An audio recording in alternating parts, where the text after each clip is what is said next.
আমি যখন ফিল্ম শুরু করি এরপর থেকে দেখি অনেক নেগেটিভ থিংস আসতেছে আমার লাইফে। কোনটা সত্য কোনটা মিথ্যা হয়তো এটা আপনারাও জানেন, বাট আপনারা তারপরেও লেখেন, আপনাদের ভাল লাগে।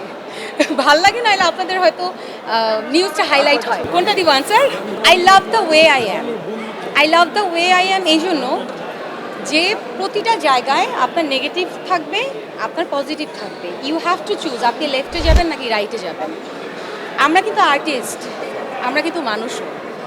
So if there is a negative thing, negative thoughts or negative news and headline, সেটা কিন্তু আমাদেরও খারাপ লাগে, রাইট?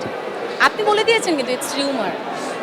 সো প্রথম দিকে আসলে সবারই খারাপ লাগে, এটা চিন্তা করতে আল্লাহ এটা কেন লিখলো, এটা তো সত্যি না। এখন আমি তো আপনাদেরকে জনে জনে ফোন করে বলতে পারবো না এটা সত্যি না, পারবো? বলেন।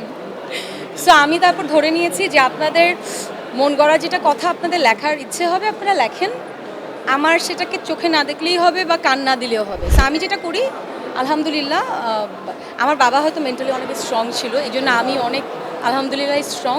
আমার এগুলো অনেক কিছু এখন আর যাই আসে না।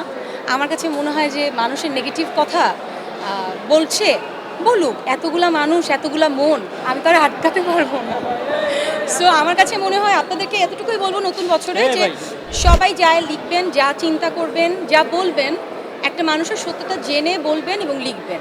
কারণ কোনটা সত্য কোনটা মিথ্যা হয়তো এটা আপনারাও জানেন, বাট আপনারা তারপরেও লেখেন, আপনাদের ভাল লাগে। ভাল লাগে নাহলে আপনাদের হয়তো নিউজটা হাইলাইট হয়। না না না না, রিউমার থাকে। এখন একটা কথা বলি, আমি যেমন ফিল্ম যখন করি আমি কি সিঁড়ি দিয়ে উঠছি, একটা আর্টিস্টের ধাপ কিন্তু ফাইনাল ধাপ এটাই থাকে যে সে বড় পর্দায় কাজ করবে। সো যারা এখনো পিছনে পড়ে আছে ধরেন, তারা তো সামনে যেতে পারছে না, তারা এখন আমাকে টান দিতেই পারবে পিছন থেকে। পিছন থেকে যদি আমাকে টেনে ধরে তাহলেই হয়তো আমি আর সামনে যেতে পারবো না। So it's part of life.